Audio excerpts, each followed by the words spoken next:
It's been reported that Nintendo is using the same Joy-Cons as the original Nintendo Switch, and it's causing an uproar because the original Joy-Cons have really bad drift, and a lot of people has been complaining about this for years now.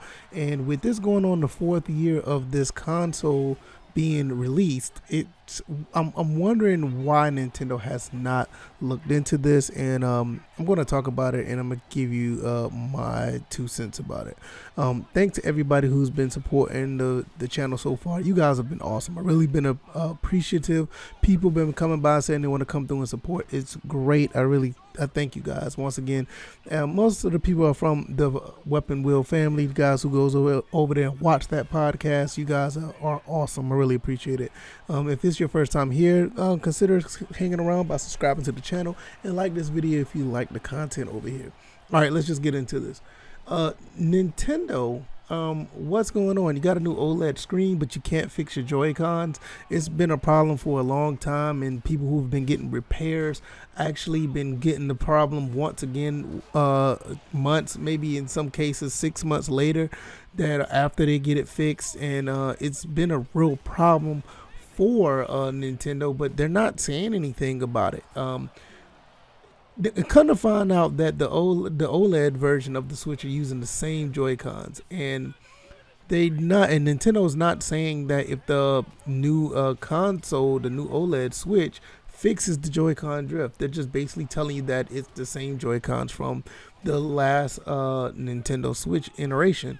It's really disheartening because me personally, I don't have a Switch, and my thing is I really want one, but stuff like this made me not want to pick one up. I mean, I'm going to end up, if I do, I'm going to end up having to get a Pro controller, which is probably going to be the case anyway, but there may be times I may not want to use it. I mean, it's just preference, whatever. But either way, if I'm not using it or not, it should be able to work. And I guess you have a good bit of the Switch Joy-Cons actually working, but it has become a problem to the point where it really can't be ignored, and I'm trying to figure out why it's being ignored. It's really unfortunate that that's the case. I know there were some reports with some people saying that they purchased like 4 or 5 Nintendo Switches, and like 3 out of the 5 have a drift, or some cases 4 out of the 5 have the drift, or somebody have bought 2 they bought 2 Switches and both of them have a drift in the Joy-Cons. It's really crazy. And the statistics, based on what people are saying for the most part, and big of a story that this is, it's an ignorable problem. It's something that has to be, I ain't gonna say unignorable problem, and they're gonna have to do something about this. It's really, really unfortunate. Now, well, what if you got a Switch Lite? They're saying that the problem is in the Switch Lite as well. So I'm like, okay, what happens if it happens? The drift happens in the Switch Lite. What happens then?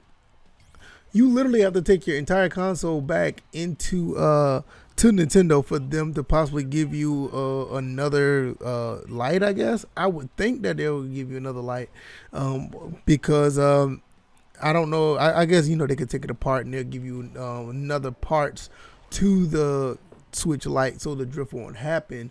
But I don't know. It's like, how could just the Joy-Cons be a problem, and on top of that, a full form factor of the light would actually be to the point where it has to be fixed as well. I just don't get it. I mean, you would think that those would be 2 different type of situations. Would it be Joy-Cons that are detachable, and the light would actually be a whole different type of situation as far as controls? But apparently it's in both, and it's really to me, it's really unfortunate. Like I said, I think I know I said that so many times, but it's really disappointing, and Nintendo really needs to address this. They really need to do something about this. It gets to the point where you can call this anti-consumer. You could call this it could be a situation where you could possibly start filing class action lawsuits.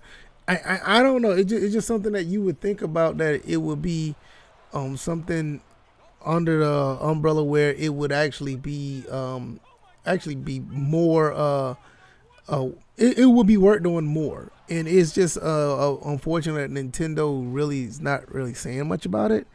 And I just don't know. It's just something that that really needs to be addressed. Nintendo, get on your job. Do what you're supposed to do. You know that this is an issue for more than enough people for it to be a situation where it can be just brushed to the side or not necessarily be addressed in the manner that it should be. I mean, the way you guys are addressing it is, to me, is not adequate enough because just too many people have a problem. Let me know what you guys think. Do you think that this is an issue? Do you think that Nintendo should step up and do more? Or you think that what Nintendo was doing is okay? Do you think that they need to definitely step up and really get this thing together? Also, do you have this issue? If you have a Switch, what is your experience? Do you have a drift in yours? Did you take your Switch back to get it repaired, or are you just dealing with the drift as far as it's on the Joy-Cons? I'm just gonna buy Nintendo Pro controller. Let me know what you guys think. Once again, I really appreciate you guys for coming through. Once again, you guys are awesome. Appreciate it. If it's your first time here, just consider hanging around by subscribing to the channel. Also, you could hit the like button if you like what you see on this channel or if you like this content. Thank you guys once again. You guys are amazing, and I will see you on the next one. You guys take it easy. Peace.